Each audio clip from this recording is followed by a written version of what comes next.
Maraknya aksi kejahatan seksual terhadap anak mengundang keprihatinan KPAID Palembang, di mana pihak KPAID mendesak pemerintah untuk menghukum pelaku seberat-beratnya pelaku kejahatan seksual. Salah satunya dengan segera menerbitkan peraturan pemerintah pengganti undang-undang atau Perpu soal hukuman kebiri untuk pelaku pedofil. Bisa jadi solusi atas lemahnya hukum terhadap kejahatan seksual pada anak.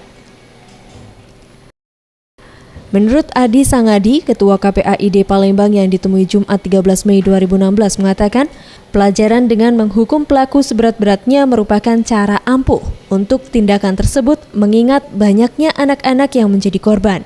Namun ia hanya menyarankan agar orang tua pelaku juga mendapat hukuman karena kurangnya pengawasan sehingga menyebabkan anaknya melakukan tindakan kejahatan.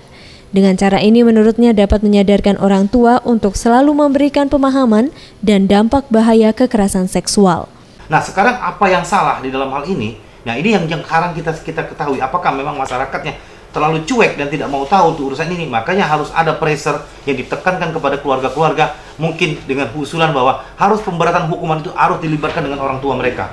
Baru mereka akan sadar. Mungkin selama ini kader-kader tersebut yang dari BKBPP maupun dari sekolah maupun dari dinas sosial maupun dari mana-mana dan kawan-kawan kita dari stakeholder di Kota Palembang sudah melakukan itu. Tapi mereka hanya cuek saja orang tua ini. Nah, harus menunggu korban besar dan menunggu keadaan menjadi sulit baru mereka akan sadar bahwa ini adalah suatu bahaya. Artinya harus ada penekanan undang-undang diregulasi dan regulasi akan kita usulkan bagaimana orang tua harus dijadikan pemberatan untuk menyadarkan mereka, menjaga anak mereka jangan sampai terjadi tindak pidana atau melakukan tindak pidana.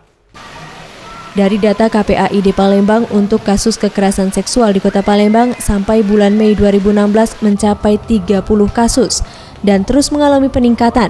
Artinya pemerintah harus mengambil sikap secara cepat mengingat dampak psikologi yang diterima korban, bahkan pelaku tak segan untuk menghabisi nyawa korban. Farel Dwi Satria, Septiawan Rizky, Sriwijaya TV.